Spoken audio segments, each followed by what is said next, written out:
What we're doing is we are putting our focus of attention into this reality through the body computer, and therefore this seems to be the only world that exists.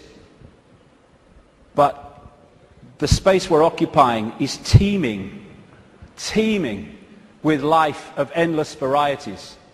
So if we come into this world of mind and we hold a connection to consciousness, we are in this world physically and we can experience this. Want to go down the pub? Yeah, let's have a beer with you, yeah. But we're not of this world in terms of the point of observation. We are in this world, but we're observing it from here. We can see things here that this can't see. And that's why the control system has to keep us here. And a structured society to make that happen. To keep us in bewilderment by being only able to decode and experience reality through the five senses. And once you are in the five senses, and you're not getting inspiration, insight, intuitive knowing from higher levels of your consciousness, where do you look to get a fix on who you are, where you are, and the world you're living in? There. And who controls that? The control system that controls the media, politics, education, science. The idea is isolate us in the five senses, isolate us in body-mind, and then program the body-mind to see the world that suits the control system. Time and space are just information within the metaphysical universe fabric, the vibrational fabric, which we then decode into what appears to be time and space. There is no time and space. When you put a disk in a computer, it's got information on it. You put it in the computer reads it. On the screen, you see time and space, or what appears to be time and space. But all it is information on the disk being read by the computer and being put on the screen. That's what we are doing all the time. Time's an illusion. And my goodness me, if we fall for that, then we totally get encompassed by time, that time exists. You can say it's 1 o'clock, I've got to meet someone at 1 o'clock, so you're there at the same time, and you synchronize that, but all along you know that it's just a construct. It's not part of you this time. Because no time is where consciousness operates. And if we operate completely connected to time, then by that very nature we're going to disconnect from consciousness, which is on another level of perception. Our time is just crazy.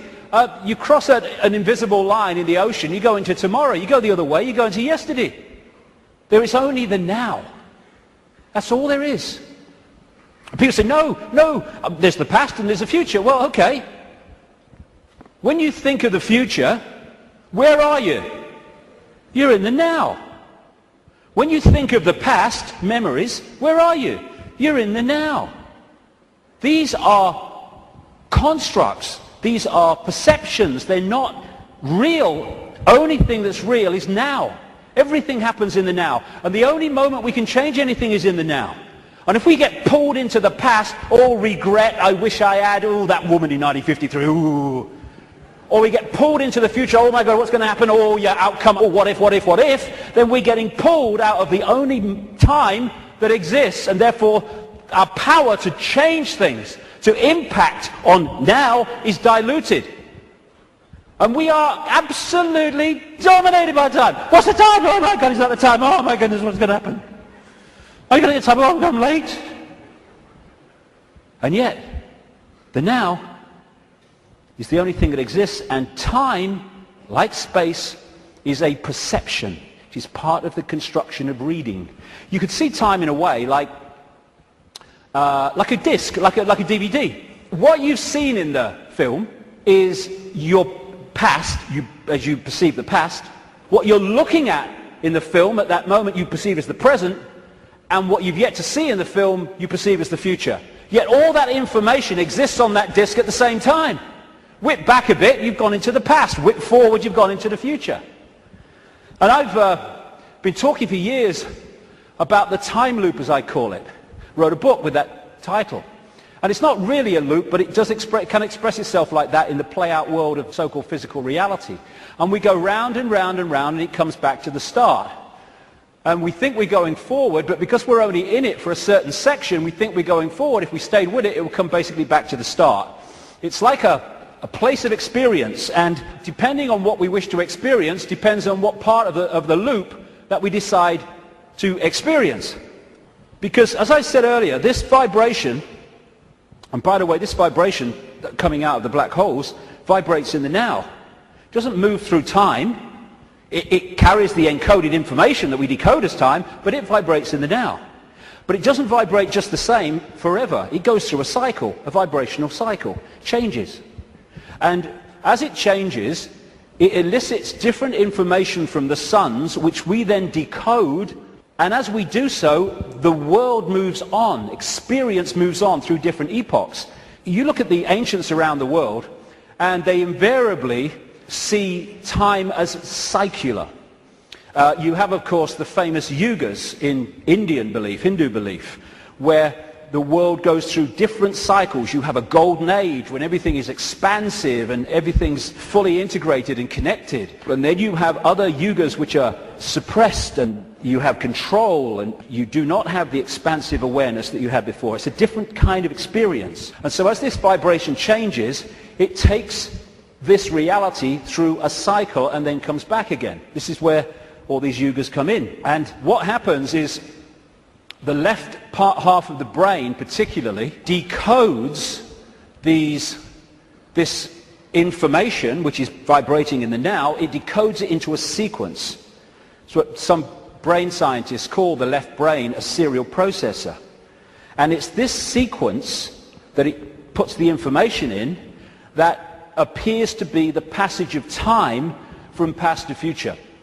The quicker it decodes it, the quicker time seems to move, the slower it decodes it the reverse. This is why, as Einstein said, if you're in the company of a beautiful woman, time can pass very quickly, but if you're in a dentist chair, it can pass very slowly, because your brain is decoding reality in a different way, putting it into a sequence in a different way. And so the time loop is actually just the decoding of this changing vibration, changing information. And again, if you can hold connection to out there, you can be in the world and not of it.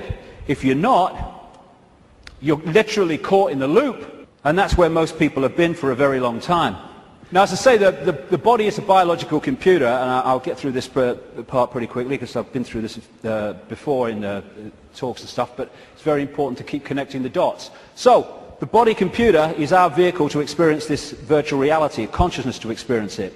It's like, you want to go to experience another planet, you need an outer shell. As I said earlier, we need an outer shell vibrating within the frequency of this reality. And this is what makes racism so ludicrous, so insane, such a confirmation of ignorance. Because it's just a vehicle to experience this reality. And racism is the final confirmation that you are caught in five-sense reality and have not a clue of the nature of what we all are, racist and non-racist, and that is consciousness. Humans, we think we're humans. We're human. Humans are like a software program. We're not human.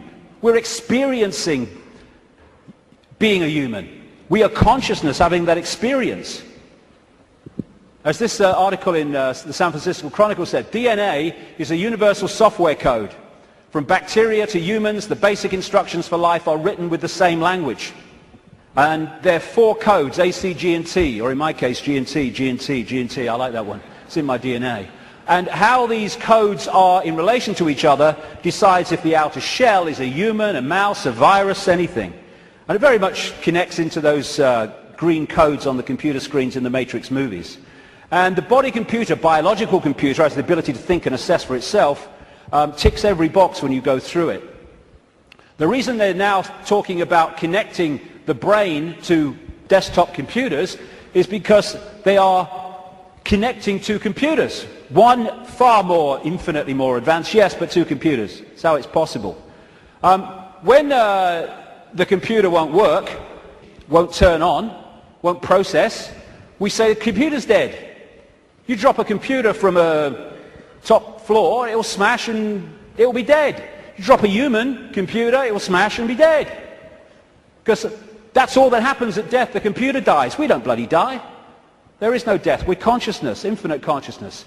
The computer goes into sleep mode just to tick over. We go into sleep mode just to tick over. We have antivirus technology in computers to seek out the viruses that are a danger to the computer's systems and what you might call health. We have a phenomenal antivirus system we call the human immune system, which does exactly the same. And when you have a virus system and a new virus comes up, they have to update it because it can't work out how to stop it, because it's not been programmed to.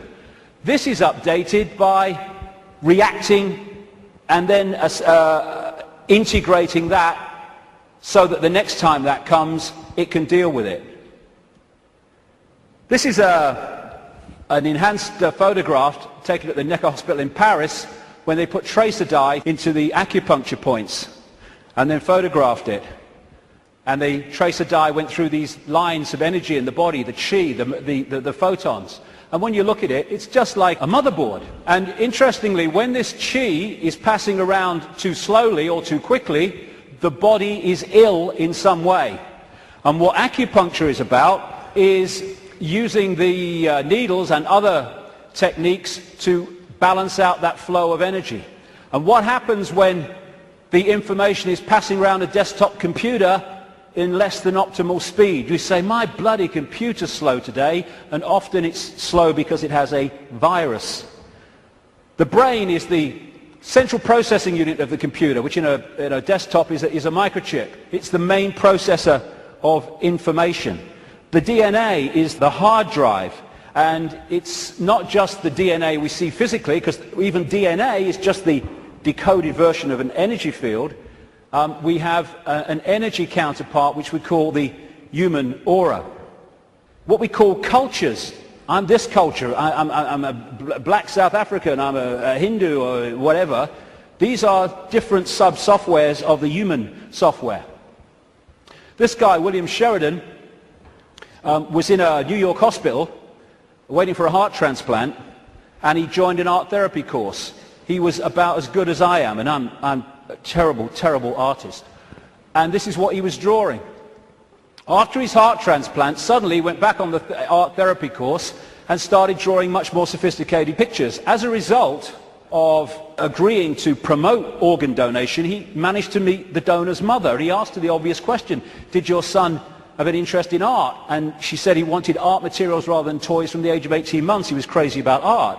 And there have been many studies, some of them very extensive over the years, that have shown the incredible connection between people who've received hearts, lungs and other organs from people and then taken on either and or their character traits or their abilities. Because what are they doing? They're downloading information from one computer to another. That's how it gets passed across. Credo Mutwa, the great Zulu shaman in South Africa, told me that in the days when they used to eat people in Africa, one of the golden rules was that you must heat the person to a certain temperature, otherwise if you eat them, you become them. Same principle. We are led to believe that what identifies us with the body and what identifies us with the body being us is whether we're a man or a woman. Again, being a man or a woman is not what we are, it's the experience we're having. How can we be a man and a woman, or how can that be what we are, when you can change from a man to a woman through chemical intervention? It's changing the nature of the computer through chemical intervention. Freaky the chicken, who was in the papers a few years ago, started out life as a hen, laying eggs, then had a massive, for some reason, explosion of testosterone and became a cockerel. Started chasing the chickens, the hens, and crowing at dawn. Grew a comb. How can male or female be what we are when that can happen? It's an experience for consciousness which is neither male or female because it's all possibility. This is from the BBC website. Scientists have been able to take control of flies' brains to make females behave just like males. Researchers genetically modified the insects so that a group of brain cells that control sexual behavior could be switched on by a pulse of light. The team was able to get female fruit flies to produce a courtship song behavior usually only seen in males. Just so you manipulate the computer. Why do birds suddenly start singing together when the sun comes up? I mean, is there someone with a baton? Go! Why did Freaky the chicken start crowing at dawn when the testosterone came in? It's a program. It's the same with emotions.